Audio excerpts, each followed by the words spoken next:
everyone, so we've already covered defensive players and what scouts are looking for in defensive players, but what about attack-minded players? So what is it that scouts look for in attacking players when they go watch them play?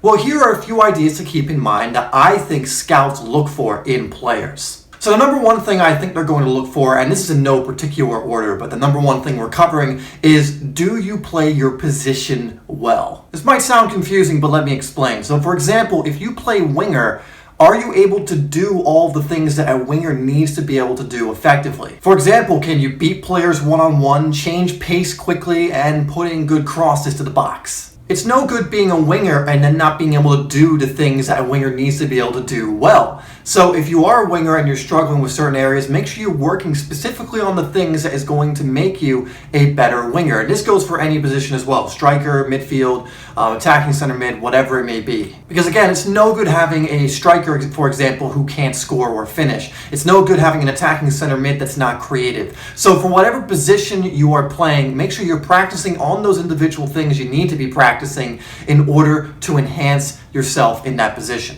Now the next thing is, are you a dangerous player? And what I mean by that is, are you involved or are you an integral part of attacking plays? Are you someone who's always involved positively in the attack? Now, have you ever come across that player in a match who you just really weren't worried about? It's deeper in a match, and for the whole game they just have not been playing well, and you've kind of identified them as not a threat?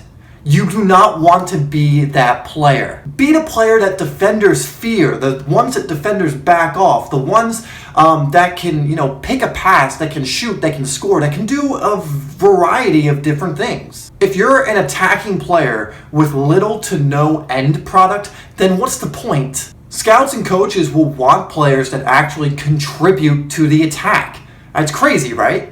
Now, I know this will vary per position, but if you play striker, attacking center mid, or winger, for example, you need to make sure that you're a dangerous player. Are you unpredictable? There is nothing more dangerous than an unpredictable player. These are the Messis, the Ronaldos, the Neymars, the Hazards of the world. They're the type of players that can turn on at a moment's notice and beat 3 players and score. They can set up their teammates. They always can look dangerous when they're moving towards the opposition's goal. You don't want to be that player on the pitch that defenders like to defend, that defenders don't fear. You want to be that player that strikes fear into the heart of the opposition players, the ones that make defenders back off them because they're scared you're going to beat them or do something that's going to cause them to make a mistake.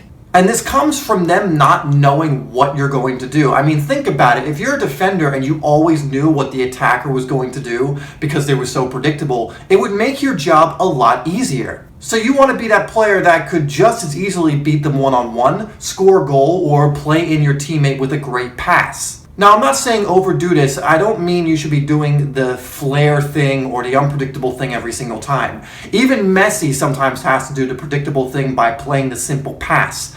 But even though he'll play the simple pass most of the times, there are other times when he'll pick up the ball and beat 3 players out of nowhere. Or there are other times when he'll take the ball and score seemingly from nothing. And Ronaldo will do this too, and Neymar will do this. The best players will do this, and you never know when they're going to do it. So being unpredictable really comes down to also being multifaceted. You have to be good at many different areas. You have to be able to be a goal-scoring threat. You have to have good passing ability. You have to be able to beat players one-on-one. So be that player that has the ability to beat a player one-on-one, to score goals, to pick a pass, and all of these things. And as an attacking player, these are all qualities that you're going to want. And these multifaceted, dangerous, unpredictable players are always the players that, when they perform well, stand out in matches. And if you've watched professional matches a lot, you'll always notice them. You'll notice Ronaldo almost right away, or Bale, or Ronaldinho back in his day, or players like that, because they're the ones that are being dangerous. They're a threat. They're skillful. They're fun to watch. They're making things happen.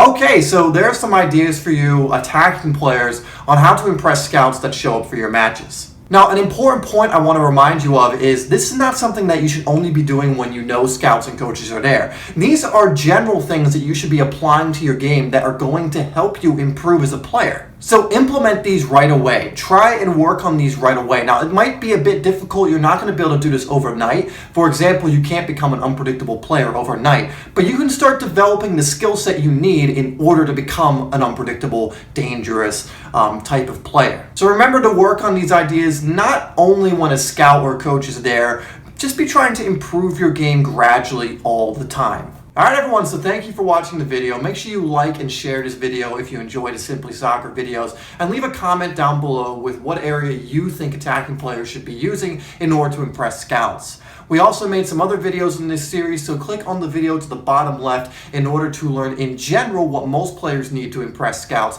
and click on the video in the bottom right to learn what defensive players need in order to impress scouts. Thanks again for watching. Make sure you subscribe if you're new to Simply Soccer, and I'll see you on the next video.